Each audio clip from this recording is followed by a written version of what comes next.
All right, it's going to be a basic video on how to get started working offshore. First off, before you do anything offshore, you have to have a TWIC card. So ever since 2001, that was 9/11, anybody working in the transportation or industry, no matter if it's a truck driver, bus driver, the airline industry or the shipping or maritime industry, you have to have a TWIC card, which will cost, it'll run you about $132. And if you have felonies within the last 7 years, you could be denied and they won't get that money back. So you got to ask about it first before you run that money if you got felonies on your record. Now, secondly, you're going to want to have a merchant maritime document. Well, some people call it a Z card. And this book will run you about $150. But not just this book, but the book is worthless unless you get endorsements. And what's endorsement is these classes you have to take: STCW, Able Seaman, Lifeboat is the three parts of your AB license. And now a lot of companies, they want you to have your navigational watch, which is it's like whatever, but you got to have that. So I know that the SCCW class is a 5-day class, 40-hour class. That class ran me $850.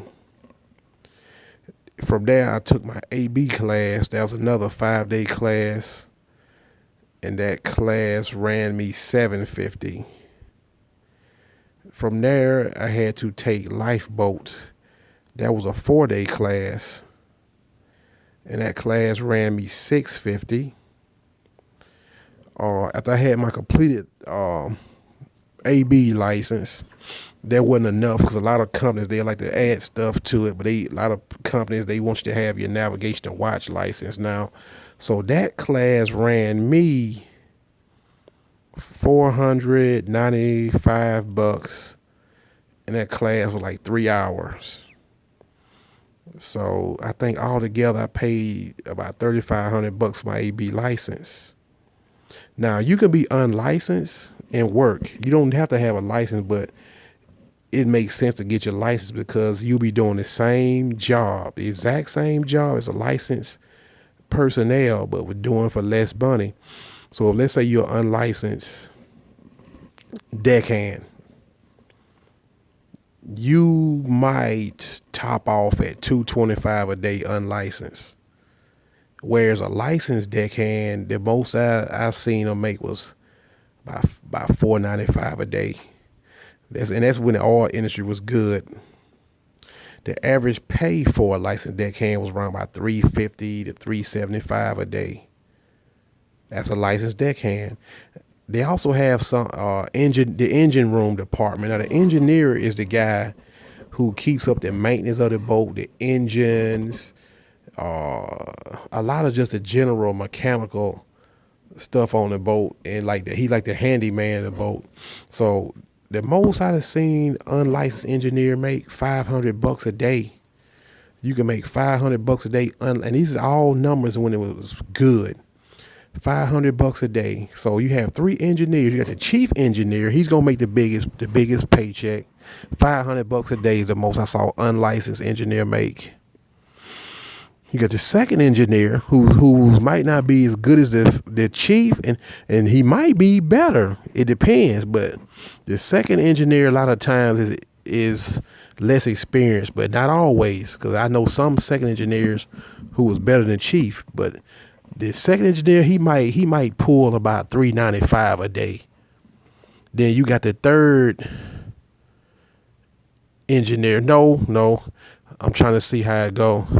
The chief might, if the chief pulling down $500 a day, I'ma say the second engineer might be pulling down $420 a day, and the third engineer, who's like sometimes he's the apprentice, sometimes he don't know much of nothing, and sometimes he might be just as good as the other two, but he's gonna be the third man on a low man on a totem pole, and he'll have to be supervised by either the second or the chief a lot of times when doing transfer and fuel and stuff like that. But he might pull down 350 a day. Now, if you got a license, I didn't heard of licensed engineers making all the way up to $1,200. The licensed engineer make right almost what the captain will make. So a licensed chief could, back when it was good, might pull down about $1,200 a day. I don't want to make this too long, so I'll go into the other stuff later with y'all. But that's the main thing you need to get offshore. You need your TWIC card to get started. Get your merchant mariner document. Those two things. And if you get your merchant mariner document, you have to start putting classes on endorsements on that thing for the worthwhile. Otherwise, it's just a book.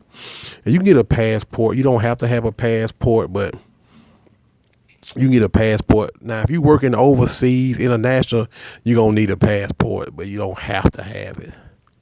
If you're working in the Gulf of Mexico, on the East Coast, or the Great Lakes. But what else am I forgetting before I get off?